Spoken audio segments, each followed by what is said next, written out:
Don't panic, baby girl. Please understand that it's not your fault. You aren't in this situation because you're young and dumb, or because your already questionable decision making has been dulled by the crumbled up mushrooms you took in the porta potty out in the parking lot, or because you ditched your girlfriends and joined the stampede to the stage with thousands of others when those first chiming notes rang out. No, sweetheart, the blame lies squarely at the feet of the concert promoters who cared more about selling tickets than about crowd density, and in the hands of the lax, lazy rent-a-cops hired to provide a thin veneer of security, and in the startling lack of suitable points of egress at the venue where your favorite band is currently playing.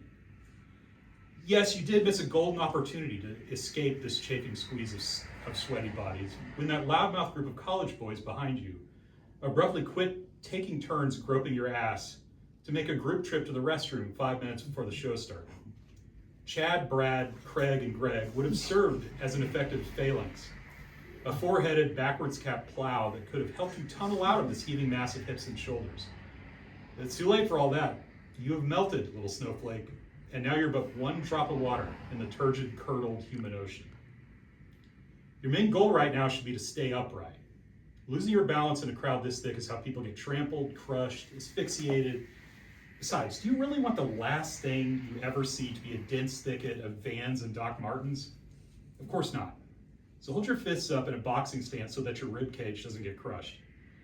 If you can't get your hands up all the way, crossing your arms across your chest will serve the same purpose. Just try not to think about how much this makes you look like your mother, this being the same pose she struck to register her profound disapproval as you brushed past her on your way out the door to make a beeline straight to the back seat of your best friend's Toyota Supra, which must have looked to your mother like a clown car bursting at the seams with bad influences.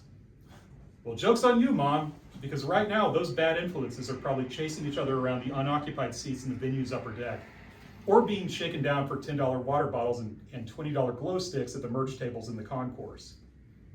This isn't to say that you should be totally passive. See that crowd surfer just in front of you, riding a wave of outstretched hands? Yeah, he's actually unconscious. Will you do him a solid and help pass his limp body along towards some haven where he can receive medical attention? This same fate could easily befall you, so keep your head on a swivel towards any escape opportunities, such as thinner pockets of people or fences and poles you can climb. Wait, there, on your left, what is that? A security barrier? Quick, ooze your battered body into that tight opening. Now, to just find a foothold. Is all concrete this slippery? If only we were just a little bit taller. Another 3 inches or so and you could have hurled yourself up and over this obstacle. Your mother always said that if you didn't stop drinking so much Diet Coke and smoking cigarettes, you'd stunt your growth. Maybe she's right. Maybe you're doomed to be a 5'0". Maybe you're just doomed, period. Intrusive thoughts like this will be difficult to keep out of your oxygen-deprived brain as your body is pressed up against this unyielding slab by the dozen or so people leaning against you for support. You will open your mouth to cry out, only to discover that your voice has been crushed into you, and you will strain to hear the music, but there will be no more music. Just howling noise piling into another unscalable wall. The only voice coming through clarion clear will be in your head, and it will belong to your mother. I told you so, she will be saying through lips as tight as a pair of crossed arms. Even though I never said the words out loud, you knew that I knew about the mounted pillows under your comforter and all the bottles you've refilled with water in the liquor cabinet. Just like I knew that you knew that nothing I could have done could have stopped you from believing you were invincible. All I could do was keep my mouth shut and hope for the best while you wiggled your toes out over the abyss. As dire as things seem, you do have one remaining option for survival. See the lead singer up there on stage who's suddenly only about as far away from you as one of the posters you thumbtacked to your bedroom wall. Did you realize that he's been following your meandering path like a cartographer of misadventure through the standing room only section? Remember the interview you read just last week where the lead singer said that he likes to pick out one person in the crowd and deliver his performance just to them, and that fixating on a single concert goer during a show was what allowed him to forge a connection with the whole audience. Of course, every single soul packed into this building probably feels like they're the one receiving the full blessing of his attention, with every note he sings resonating with their deepest dreams and desires. But in your case, it's true. Although he will be standing at the mic with his head bowed in what must look like a momentary meditation, observance, silent inner recitation, or prayer as his band vamps on an instrumental solo behind him. He identifies as a spiritual person, in touch with some nebulously defined inner faith, which his critics consider a Trojan horse for his obvious messiah complex. But there can be no mistaking that he's staring straight at you, pinning you in place with his brown eyes. And while at this close distance, he will seem somewhat ridiculous with his feathered hair, over-jeweled fingers, and sweat-soaked pirate-collar shirt. Reserve your disillusionment for a later time, when every push and shove isn't tightening the ratchet of your ribcage around your lungs and your heart.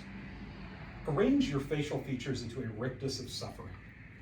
You may find it helpful to mouth the words, "help," or "this hurts," or better yet, since the lead singer is a NAUI certified master scuba diver, another revelation from that recent interview. See, aren't you glad you did your homework?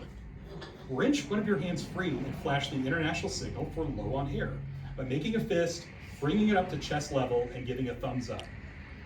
Note, in scuba sign language, thumbs up means get me to the surface as quickly as possible. Not, everything's fine, I'm enjoying the show, you're doing a great job, I have no complaints. Whatever you do has to activate the lead singer's never quite dormant hero syndrome, enough to send him leaping off the stage, which, oh God, is higher up than it looks. Hopefully he didn't just turn his ankle in those black velvet high-heeled boots. While he barks orders at security and points frantically in your direction. Don't get discouraged if the yellow vests mistakenly haul the person next to you over the barrier first. It's a chaotic atmosphere. Mistakes are bound to be made. Give security some grace. They're mostly inexperienced, hot, tired, woefully underpaid, and only about half of them attended the lunch and learn on special event risk management offered by the venue.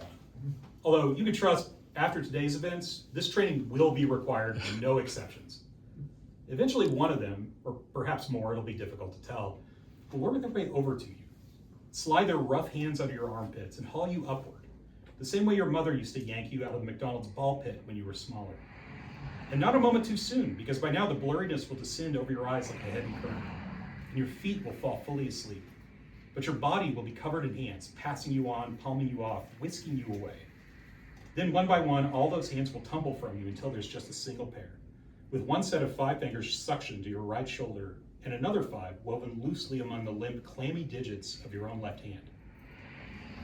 Blink the blurry curtains from your eyes and take in the lead singer's stubbly, shiny cheek as he holds you in an awkward junior high sway. Understand that you've now become part of an ongoing performance, an impromptu micro-ceremony in which you will occupy a central role. So try to ignore any aspects of the moment that may keep you from playing your part, such as the lead singer's startlingly small stature. He's barely taller than you are. His sour body odor, which isn't entirely unpleasant. The bloodshot whites of those brown eyes, and his stylish but threadbare clothes. That string hanging off the sleeve of his sweat-soaked pirate shirt. If you pulled it, would the whole thing fall apart? Instead, plaster a big, brainless smile on your face. Bug out your wide, watery eyes, and nod along gamely as if you can hear every single word the lead singer is saying to you. In case you hadn't already guessed from the hive of cameramen and photographers that has begun to swirl around the two of you, this moment is being captured for posterity, which means your face is going to be all over the arts and leisure section of the newspaper, the band's commemorative tour video, and who knows, maybe you'll end up as a lead human interest story in the local evening news, on the same channel your mom likes to watch on the little TV in the kitchen, meat spitting, popping in the skillet, noodles gurgling in the pot, on a night she's not too exhausted to make a proper dinner. Be prepared to spend a good chunk of the rest of your life hunting down these images, corralling them into shoeboxes and scrapbooks, video cassettes and CD-ROMs, hard drives and clouds, where they will serve as visual aids for the improbable story you will tell at parties, on first dates, during corporate icebreakers. I couldn't breathe, you will say to these audiences. He pulled me out of the crowd and he held me, he just held me. But you'll always stop just short of saying that the lead singer saved your life. Nobody will die today. This will never turn into Cincinnati, Roskilde, or Astroworld. So in the years to follow, you may find yourself second-guessing as to whether you were truly in danger. Maybe you were simply overwhelmed. Maybe you missed your girlfriends. Maybe you just needed your mama. Maybe finding yourself alone while surrounded by strangers and losing control felt like the closest thing to dying. Maybe the lead singer sensed this, maybe he didn't. Maybe that was why, as he folded you into a damp bear hug, you did the only thing that could make him understand. You flung your long, skinny arms around his surprisingly compact torso, and you hugged him right back, hard. So hard you could feel his ribs shift and pop beneath your touch.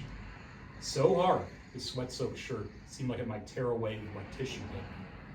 So hard that he released a gasp that mixed surprise, alarm, and delight. And as you tighten your grip, cinching your hands together midway down the two prominent knobs of the spine, and as he signaled to the yellow vest to come and take you away, maybe that was why you thought suddenly, fondly of your mother, and of the time she came up from behind and wrapped her arms around you as you struggled with a piece of butterscotch candy that had lodged itself in your throat. You could have been more than 3 or 4 years old at the time, and you remembered your mother's clenched fist pressing into your sternum, forcing breath and life and pain and understanding into you, so that even in the most crowded room, you could recognize true love when it caught you in its glare. Thank you.